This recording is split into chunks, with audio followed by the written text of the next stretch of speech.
Hello, everyone. Thank you for joining our Facebook page. We're joined by the Columbia Global Center's director, Thomas Trebat, and the brilliant and fantastic Consuelo Dieguez. Consuelo is one of Brazil's most prominent journalists, and she's here to talk about, and they are here to talk about Brazil's upcoming election, and it looks like Jair Messias Bolsonaro will be the winning candidate. I would like to ask Tom to start off by giving a brief remark about Brazil. Tom is an economist. He's specialized in Brazil and Latin America. And I'd like, Tom, if you can, just talk a little bit about Brazil and where we are and why we're at this point, and then we'll go to Consuelo. Thank you very much, Teresa, and thank you, Consuelo, for being with us today. As a foreigner, I've lived in Brazil now for a number of years, had studied it and been here off and on for more years almost than I care to admit. I don't think I've ever witnessed or been part of a political moment as important as the one as Brazil is passing through right now. On Sunday, October 28th, there will be a runoff election. That's how Brazil does things. It was the first round that resulted in two candidates coming forward to a runoff round this Sunday, Jair Bolsonaro, who will be maybe the main focus today, and Fernando Haddad, representing the Workers' Party. There's been nothing about this election that hasn't been surprising, confusing, and no matter what point of view you have, somewhat terrifying. So we will know more on Sunday about who will win. As Teresa has mentioned already, it does look highly likely that the newcomer, the outsider, Jair Bolsonaro, who seems to fit into this sort of a stereotype of right-wing populists taking advantage of democratic rule to thoroughly change the way government is run in Brazil. He does look likely to win. But the latest polls, whenever a lead is as large as his has been, the polls do tend to tighten. And the polls during this week in Brazil have shown a much tighter race than anyone anticipated, or I think that we might have anticipated just a few days ago. So who knows? The polls are a photograph.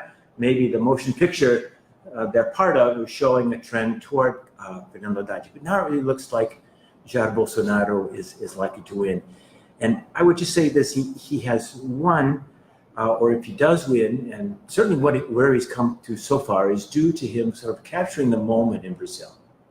Every country has its own moment. The United States under Trump, Philippines under Duterte, Turkey under Erdogan. Those are often names brought up in conjunction with Jair Bolsonaro's rise. Every country has its moment, and every country is a little bit different.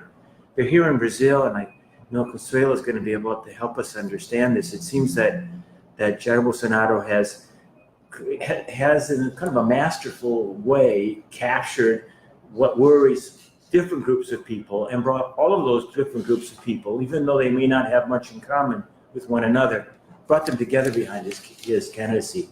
So there is a great concern, Consuelo, here in Brazil with violence, a large number of homicides occurring every day. Jair Bolsonaro has a solution for violence. We can get into whether that's a good solution or not. There's a great concern here in Brazil, a wellspring of discontent with corruption. Shows Jair Bolsonaro comes from outside the political system, so many people see in him kind of a broom, a clean sweep of the existing political structure. For my own point of view, as you mentioned, Teresa, I tend to follow more the Brazilian economy. The Brazilian economy has been growing very slowly for a long period of time. Low productivity, a high government deficit, very low rates of investment, and to put a human face on that, lots of businesses closing, record levels of unemployment and despair, something like 13 million people unemployed, growth in, as we see all around us here in downtown Rio, explosive growth in the homeless population. So there's so many signs of economic distress. For that group in the population, Jair Bolsonaro represents, again, a clean sweep. That he and his team of economic advisors, who, by the way, have said next to nothing in any detail, he and his economic advisors are going to do a clean sweep. They're going to change the rules of the game in terms of how the Brazilian economy is run. So I would say those violence, corruption, the poor state of the economy, and then finally, to turn things back to you and Teresa and Consuelo, that there's been a tremendous, he's touched sensitive issues in the Brazilian economy about what we might call in the United States, we might call family values. Mm-hmm. He is backed by elements, I'm not certain it's 100%, but a large part of the evangelical church movement. His campaign slogan invokes God's protections and blessings. He talks about preserving the family from such modern day phenomenon as gay marriage, has a traditional view, to say the least, to put it mildly, of women's role in the Brazilian economy. He and his colleagues have spoken disparagingly of young favela dwellers, of Afro-Brazilians. So there have been a mixed bag of social commentary, all of which I would put under this kind of a values framework. So that's what I would say by way of introduction, that we're not really going into detail, without really being probed seriously. He hasn't participated in any debates that people watch. He's touched a large number of people, none of whom might buy 100% of what he's saying, Consuelo, but each added up and put together looks like more than 50% of the Brazilian public. This leads me to a question. In 2016, Consuelo met Jair Bolsonaro to do a story about him for Revista Piauí, and I would like to, a fantastic story, by the way. I would like to ask you, Consuelo, what was your first impression upon meeting the then pre-candidate for the election? Hello, Tom. And the first impression is I went to his room in the parliament and kept my attention because he had a lot of pictures of the dictatorships in the past, the military dictatorships. And the first thing that asked me, what do you think that I should have put in my wall? I love them. And do you think that I should put the Lula pictures or Dilma pictures? And then began to laugh. And the first time he was very aggressive with me. I think he was afraid because he felt that the press treated him bad, you know, unfairly. And then, but we are talking, and I think he began to relaxing. But of course, his speech was very aggressive. Something that catch my attention is the first person who I listened to defend the torture openly, and defends in another moment he told me about his colleague in the Congress. He was too ugly to be raped. Then she was. And then it's a kind of words that you never heard about any politicians saying this. But after that, what I realized that people really loved him. Part of people loved him. When he would walk around the Congress, the Parliament, people stopped him and want to take selfies with him. And then I've never seen this in the Congress. I accompanied many years the people, the congressmen in the Parliament, and I had never seen that. People stop the politician, one politician, and then I vote for you. You are great, something like that. There seems to be a fanatic feel to his followers. Yes, right? He was a pop star. It's incredible, because in that moment the politicians were very well seen by the population. Bad seen, mal vistos. Poorly seen. What do you think happened in the country in the recent years for a right-wing candidate to gain so much popularity? Not just in Brazil. I mean, it's a global trend, looks like, but specifically when we're talking about Brazil. Well, I'd like to tell something before. Okay. Because until 2013, he was an obscure congressman. Mm-hmm. Nobody knows him. He's a niche candidate. He represents some low-ranking military personnel Mm-hmm. and some policemen. And then after the manifestations, the demonstrations against the government in 2013, he gave the support of the Christian community, Christian evangelical community. It's very, very strong. It's a very strong community. And he began to defend the traditional values. He can use a conservative speech. And he gave a lot of support of these people. And one day when I was with him in a poor neighborhood in Rio de Janeiro, I asked for people who were there supporting him, why are you supporting him? First thing who kept my attention. First time I listened to someone say, because he is a rightist. Because for us in Brazil, and because the dictatorships, to be no one admitted that it was. I'm pro. Yeah, I'm pro. center. Yes, but not rightist. Right. And then other thing they say, he listens us because the leftists thinks that we are stupid, we are completely excluded of the debates. Yes. And we have our values, and he is the only politician who pay attention in our values and defend our who's voicing. Yes. Yeah. And then I think he is increased with this group that felt excluded of the debate. They say the press is leftist, the university is leftist, but this man can understand us. Yes. And Do you agree to that, Tom? Do you have a counterpoint? No, I agree with Consuelo that he has managed, as I say, to convey that he's a different approach. And people, I worry though, Teresa, as you mentioned, what's happening in democracy around the world. I mean, people can say things like he says, and people can say, well, that's just him being more honest than most politicians. They don't see in some of these affirmations you've mentioned, defending torture, and some of his heroes, you say, on the wall. So I guess the question for me, as you look at the emergence of Jair Bolsonaro, if he is elected on Sunday, you're describing two moments. One, fairly much what we would call a backbencher, low profile in the Brazilian Congress for many years. And then rather suddenly, in the last 3 to 4 years, especially in the last 2 years, he's emerged as this person who has a solution for our problems.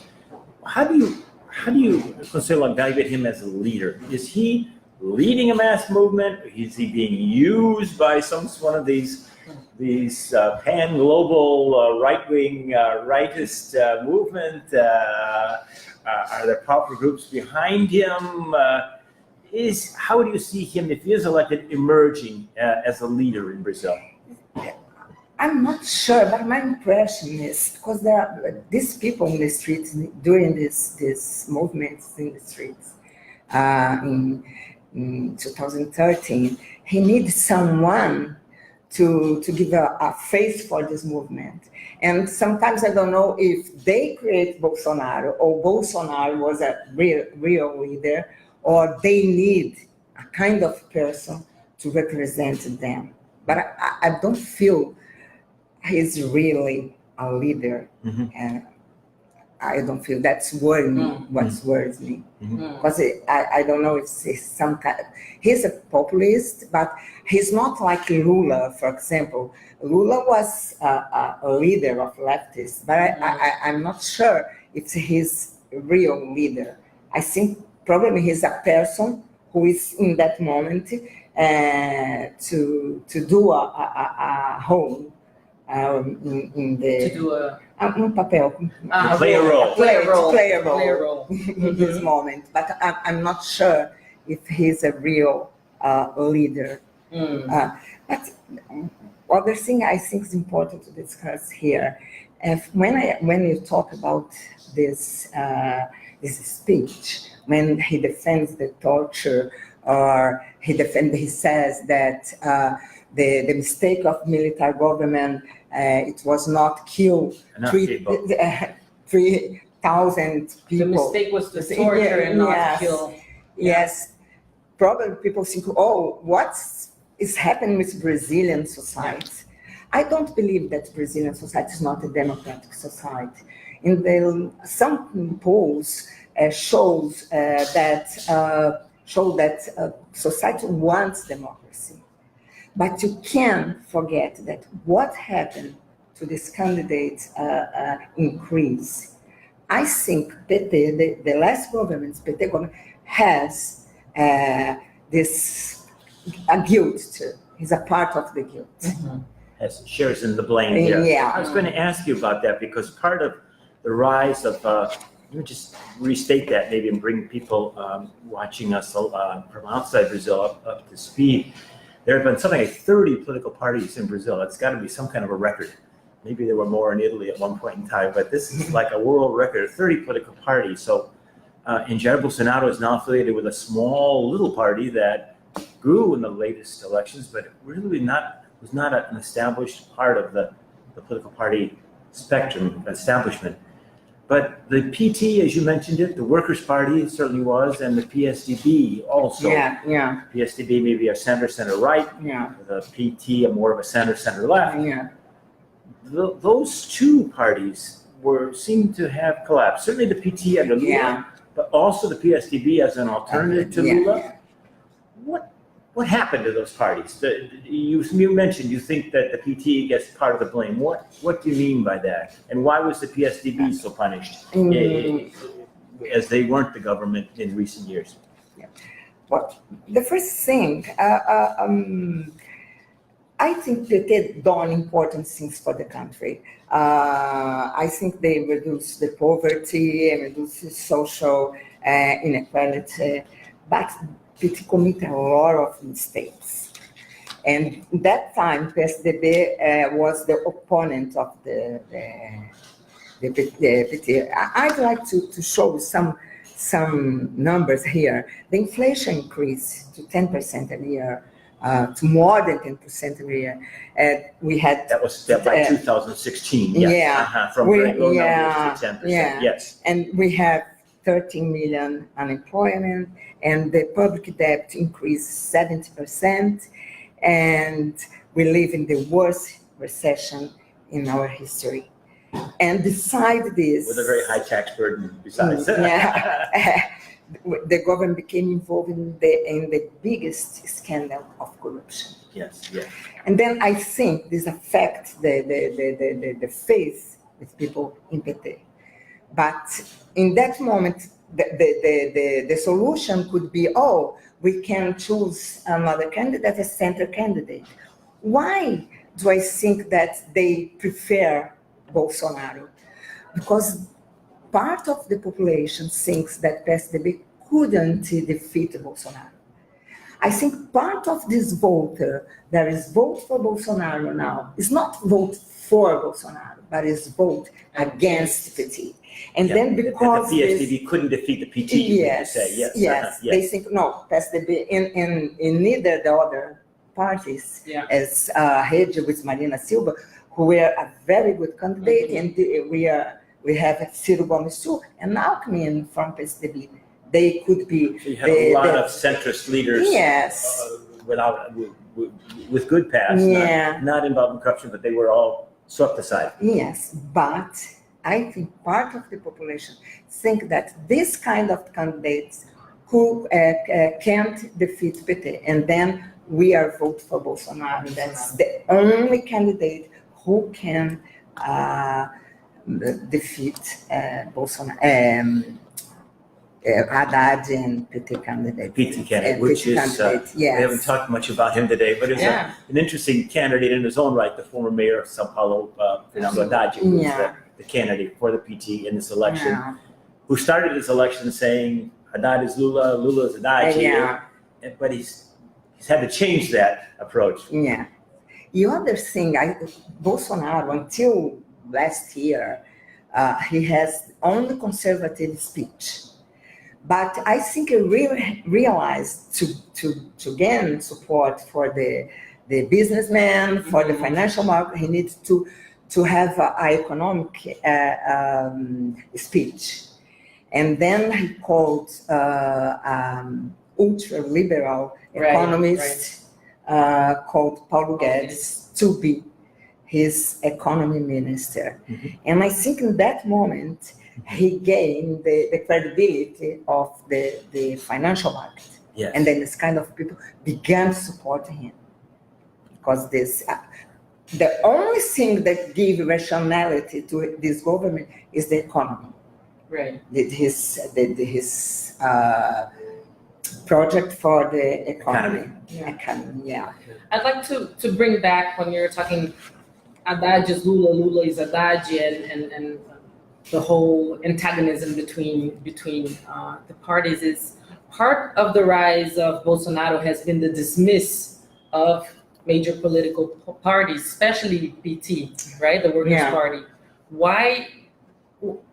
Is it the wave of corruption or something even more profound that's at the bottom of No, I think this? Corruption and the economic crisis, I think.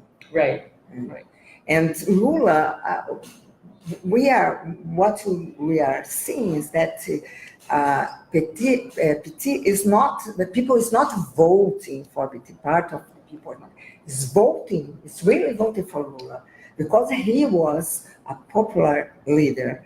Haddad just stay here because Lula support him. But now what I'm seeing that's part of the poor populations don't want Lula or PT because the corruption, the economic crisis, and the other serious problem in Brazil, the security, the violence. We haven't talked much about that. Yeah. Could you speak a little bit more about how how violence and fear of crime is affecting? Can you imagine? We have 6,000 people that 6,000 people are killed by year in Brazil. It's a tragedy. Yes. Highest murder rates in the world. One of them. Yes. Then for people for favelas or poor communities, when you say about torture, about military government, this kind of speech doesn't touch them because they are suffering now. What is torture? He's suffering by the criminal. The criminals touch them. Yes. And then they want someone who, what they think. We need a strong man to put the country in order. And I think Bolsonaro, with his violent speech, and because he's with militaries support him, and people, I think people think, oh, they can protect us if you have a strong government. Can I follow on just a second on that point, Teresa? Absolutely. For those of us who look at Brazil from outside, in terms of corruption and violence, we actually have a very good impression of how the Brazilian federal police operate, how the courts operate in Brazil, all the way up to the Supreme Court. These are like considered heroic figures outside of Brazil.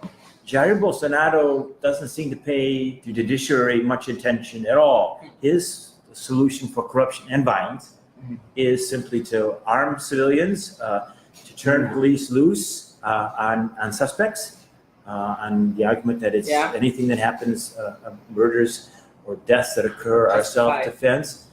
And his son, Eduardo Bolsonaro, was quoted just this last week in a speech several months ago, but quoted this week as saying that it would be easy to close down the Supreme Court. So I think outside the country, we find it hard to understand why Brazilians don't appreciate more that dealing with violence, dealing with corruption is complicated. And Brazil's institutions are actually working, they could work better, but they're working well. But that's what worth the most. Bolsonaro doesn't have a reliable team. I will answer the after. But he doesn't have a reliable team. We don't know what will do, what his policy for the long terms. For the violence, the only speech that's to arm the population is to arm the population. He doesn't have any program for health, for education. He promised to reduce the Indian reservations, to increase the plantation. He's any respect about environment, and he's promised that people can carry arms, and even that situation, people support him. No, this is. Because he believes somehow he'll get good people and he'll work out the details later. Yes, but the speech that you are telling, that Eduardo Bolsonaro did, and the Bolsonaro speech they gave on Sunday, he promised to expel Reds, exile Reds from the country. I think Reds, you mean Reds, and the left is the communists. Communists, but he meant PT, the Workers' Party, which are not Reds, but that's how they were described. I think he lost some votes because the polls. I don't know if you see the polls, the different. Yes. Yeah. But do you think that specific argument made him lose? Because I think it were two important things. The discourse of the speech of Eduardo Bolsonaro about the Supreme Court. He suggests that close the Supreme Court if Bolsonaro was not elected. Then it's a hard thing to say, no? And Bolsonaro said that he will expel the Reds from the country. And then I think this kind of speech... Or put them in jail. Yeah, or put in jail, exile, yes. And the similar of the speech, the slogan of the military government in the past, it was Brazil, love him, leave him. And then it's the similar, and I think part of the population include part of the population who had decided to annulate, how I say, annul the vote, decided now to vote for Haddad. I don't think the game is changed, but part of the population of something's wrong. We can't give some support for this man. Mm-hmm. What I think. Are we underestimating Haddad's strength in turning things around? I remember I must bring this to our viewers' attention in this conversation. Just before the American election between Trump and Hillary Clinton, I was talking to Tom, and I was like, "Is there everything? It looked like Hillary would win, right? Everything 95% chances that Hillary would win." And in a conversation with Tom, I said, there's no way Trump could win. Is there any possibility, considering your expertise in economics and worldviews? And he says, absolutely, and I think he will win. I was like, I dismissed then, and I was shocked with the result, as I think everyone else was. But and the numbers are similar, right? Yes, they are. Trump had a 15% chance of winning, and Haddad now has a 15% chance of winning. Could we be hopeful? Oh no! Now his Bolsonaro has 56 and 56 okay. and Haddad 43. 43, I think. We'll check those numbers. Yeah. Is there a chance? Like something like that. Yeah. Is there a chance of a turnaround? It's difficult to say. Looking for the situation, I would say no. It's impossible to change. He will be the president. Because it's a big difference. But we don't know. Yes. Don't know what can happen until Sunday. Right. I don't know. But this is a problem. If in the parts of PT win, Mm-hmm. I don't know if they will have conditions to go. I think the reaction will be so strong, they will have a difficult to go. So there's What no, do you- there's no easy solution here. I think there's a possibility. There's always a possibility. There's two people running in a race, and new things can happen. But so there's a possibility that the PT could win, but it's not the way to bet. That's what I would say. That's what I think. But I wanted to go from that to just something else. I'll take advantage as we look at the likelihood of Bolsonaro winning. Right. But for that matter, both candidates, neither candidate has a pristine record on protecting the press and journalists. Right. The Revista Piauí, sort of like in the mold of the New Yorker in the United States, is I think one of Brazil's, one of Latin America's leading investigative journals, writing in-depth, critical pieces, factually based. So you're a good person to speak on this. It's going to be very interesting for journalists, I think, at the very least, in the next couple of years, inside and outside of Brazil, covering Brazil. Is it a dangerous time for journalists? Do Brazilian journalists feel threatened now? I think it's dangerous time because last Sunday, the same Bolsonaro treated the Folha de São Paulo, one of the most important newspapers in Brazil. He said, Folha de São Paulo, out Folha de São Paulo, because he tells that they wrote fake news, they write fake news, and they accuse Folha de São Paulo to try to demoralize him, something like that. It was a very, very violent speech. And include, when I interviewed him for my profile in the 2000, he filmed me. He recorded the whole me session. during all the interview. Because journalists, you are lying all the time, you are a liar, something like that. Then I think won't be different. He doesn't have, for example, a press committee with him, a spokesman. Right. We don't know a spokesman with him. We don't know. It's a small group who stay with him to protect him, but there isn't any journalist between around him. It's a sign. This brings me to another question. What about his campaign strategies? And we cannot not talk about fake news and his whole campaign strategy and communication strategy. What does it mean? How did he get so far by spreading fake news? I don't believe it's because of fake news. Okay. When I've seen, is there are a lot of young people who support him. He used the social media. Social media. Yes, and really he gave gain visibility because the social media and young people support him. The candidate.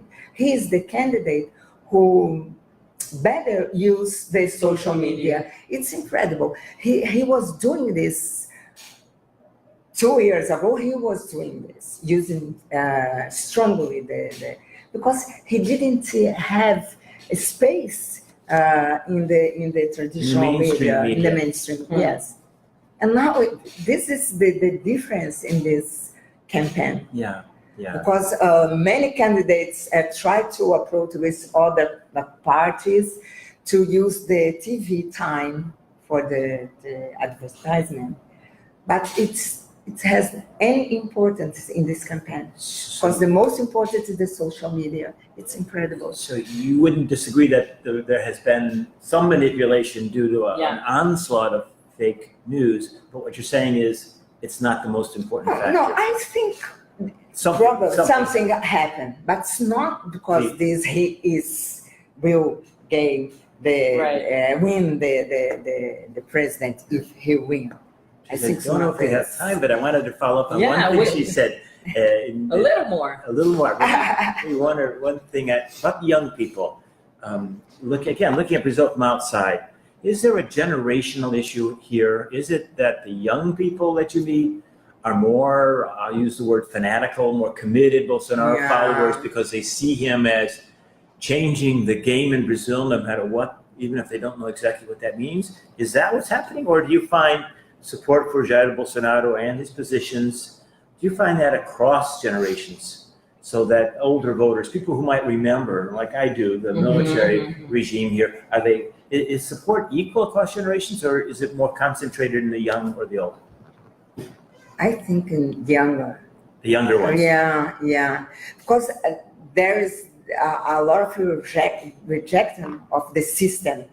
The rightists in Brazil now is the counterculture now. Yes. Is in the past years the leftists, yes, the young the hippies, leftists, right? yes. Right. But now they are the rightists. They are the counterculture. It's incredible. Would you say that we're going to finalize soon, but I have two remaining questions. Would you, Consuelo, and you, Tom, say that this is, given Brazil's history, Brazil's most challenging times? We always tend to say that by the times we're in, don't we, until the next crisis comes. But I would say so. I would say, Teresa, in my, I hate to put a number on it, but let's be honest, 50 years of looking at Brazil, I've never seen such a shot in the dark.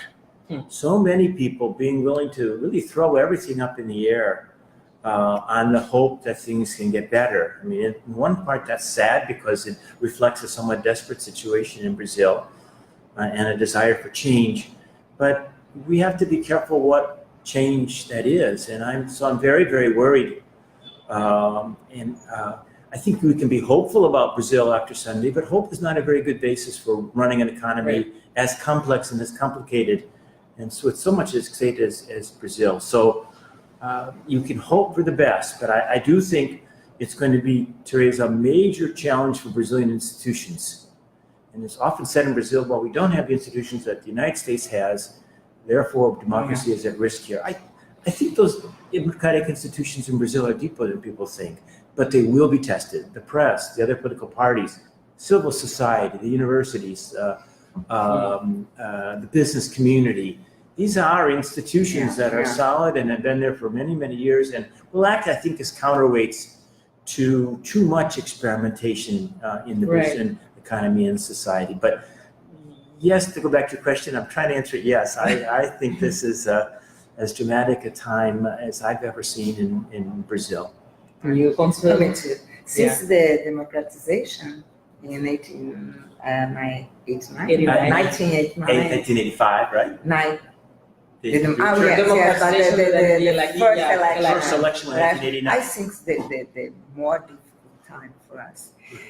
For me, the worst thing could have happened in this election. It was this polarized between Bolsonaro and PT. Because there are two extremes and there are hate speech. Of course, PT is Democrat. I can't imagine a PT leader saying that the government, the military government should kill 3,000 people. But of course, there is a very hate between this. This. And then it's difficult to govern. Even PT or Bolsonaro, they both will have difficult to govern because this environment, hate environment, it's and about you were telling about if it's could be the chance that PT change the game. What I think is. PT should have tried to approach the central political and democratic force to support them after the first round. But they didn't. What they want is, okay, come and support me. But they don't ask for to do a big coalition. Yes, exactly. They just wanted, okay, you should support me. And then because he didn't gain the support that they would expect that the other candidates would give for PT. It's another mistake. They are very hegemonic. PT is a very hegemonic party. They want to control the game. They want divide. Our way or the highway, as they say. Yeah. What this is more of a personal question, but what scares you the most if Jair Bolsonaro wins this election? Well, I don't think fear is a part of it. I think, though, that what has to happen when we cut through everything is that the economy needs to grow. I think, remember Bill Clinton's expression, the Americans know it well, it's the economy, stupid, that when other issues got into the presidential campaign, he had to remind himself by saying that, I've got to get back to the economy. And I think, although if it is a President Bolsonaro or a President Haddad, the first thing that has to happen starting Monday morning is there has to be a believable plan for economic recovery in this country. I think without that, nothing else really matters all that much. There won't be solutions for violence. There won't be solutions for corruption. People will remain polarized. People will remain desperate. And that's a horrible waste. So my biggest fear, and I think that's what you're asking me, is that the economy won't begin to grow again. It's growing a little bit now, but hardly enough to really matter, to make a dent in poverty, inequality, and a sense of hopefulness for the people. So that's my biggest fear. Is there a path to prevent that fear from materializing? Yes. Paulo Guedes is a well-respected economist. He's working with apparently a large group of like-minded economists to engage reforms, very broad-based reforms. But we don't know any of those details. We're not sure whether the candidate Bolsonaro is going to even like them once he's told the details. Yeah. Once sacrifices have to be made to implement those plans, we have no idea. So my biggest fear, Teresa, is exactly that the economy not recover, that the Brazilians, a recent poll said 60% of young Brazilians, Consuelo, if given a chance, would leave the country. Right. That's not a basis for growth and investment and optimism. But at the same time, I don't think the task of getting the economy to grow again is all that difficult. But that has to be job number one from day number one, and everything else, from my standpoint, has to be secondary to getting the economy moving again. I agree with you. And what I think is, if the economy goes wrong, he immediately loses the support. And then, as he is not a leader, he's still a leader, but he's not a leader. I don't know what could happen with people in the streets. I'm afraid of this disillusion. People go to the street again. Then I'm afraid. Other things, because he's unprepared to the presidents. I think the military can play a big role in Brazil. And then I think we could have an authoritarian government. Yeah, that answers very much my question. I'm afraid we're out of time. I would love to extend this conversation. I have about 10 pages more of questions, and we're happy to take questions from our audience, and we'll be happy to reply, do our due diligence to reply to every one of those questions. And I thank you for watching. Thank you, Tom. Thank you, Teresa. Thank you, Consuelo, for being a fantastic guest. Muito obrigado. Muito obrigado. One more thing. Anything you'd like to add to the conversation very briefly before we finish our live session? Maybe something we didn't. No, just we will have interesting. Interesting. Yeah. It'll be a good, interesting period for journalism. So your work is very, very important, Consuelo, and your presence with us. And as Teresa suggested, we've got lots of other issues to discuss, so maybe we should make this more of a regular update for people, Teresa, depending on what happens on Sunday. So thank you. The vote is in your hands. It's over to you. Thank you very much. Obrigada, Consuelo. Eu vou desligar. Acabou? Vou, sim. Super obrigada. Foi. Licença, gente. Deu? Pode falar? Foi ótimo. Acabou? Gente, vocês acham que eu consegui me expressar direito? Eu estava tão assustada que vocês conseguiram entender. Desligamos?